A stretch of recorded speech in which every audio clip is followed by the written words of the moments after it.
Hello everyone, today I'll show you how to read only a fillable PDF from text field using PDF XChange Editor.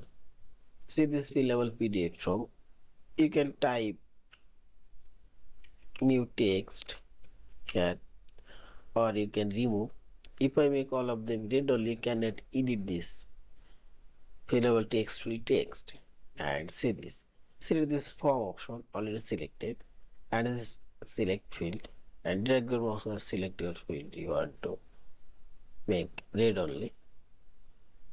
Now press right button and select properties option. This properties dialog box now open and this top option, see this read only option, click on this read only box and this down arrow and select yes and select hand option and see this.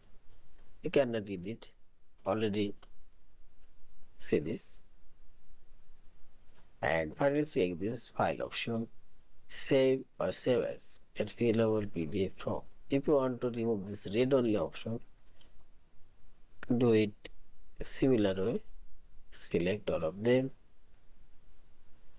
and read only,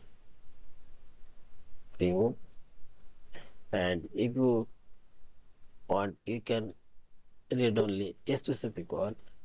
Select read only, this one read only. Yeah, this way. Select hand option. Yeah, this is. Thank you for watching. Please subscribe, like, share, and comment.